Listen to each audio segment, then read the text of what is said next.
kazi wena unqano nalo unqanelwe na ukungatha abanye abantu kanye unqanelwe ukuqhakeza ibandla okanye unqanelwe ukuqhakeza ifamily phakathi okanye unqanelwe ukuthatha ngamagama abanye abantu okanye mhlawumbe unqanelwe into yokuba kwenzeka intando yakho namhlanje apho uYesu usifundisa into yokuba khawunqane kodwa unqanelwe ukuthatha abanye abantu.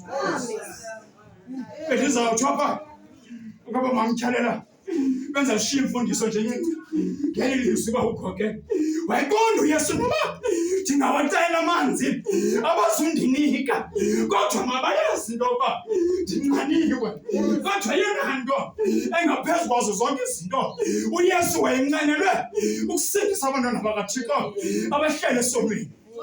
Ngoba yona ajenda uYesu kakade wayizele umtsapho emhlabeni wayezokusindisa ezokufela mna nawe esonweni. Namhlanje uYesu usifundisa into yokuba khawubeka abanye abantu phambili uze wena uze ngemva. Yiyo loo nto uYesu asifundisa yona pha ungameli ungasawa masibe nonqano oluphuphumayo luphuphumela ukunceda umakhelwane. Masibe nonqano oluphuphumayo luphuphumela ukunceda omnye umntu odinga uncedo ngoba uYesu ngulaa mntu wayezinqama zonke izinto kodwa ayinceda omnye umntu.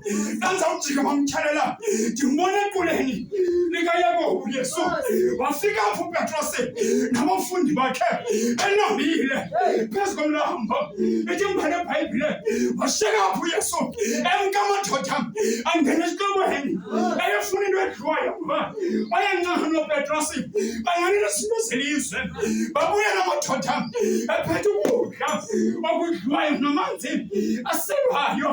Rhamene yakwethu bamnika uYesu walandula wathi Petrosi mna ndinokudla kwam eningakwaziyo nina okwam ukudla mna Petrosi kukumnceda nokwazi umsebenzi kaThixo. Sifundiswa loo nto apha yathi le ntombazana uyayazi wena asinambudlelwane thina namaJuda. Wathi uYesu ukuba uyazi bendamnika amanzi ayawuthi uselwa ungaphinde unqanwe naphakade.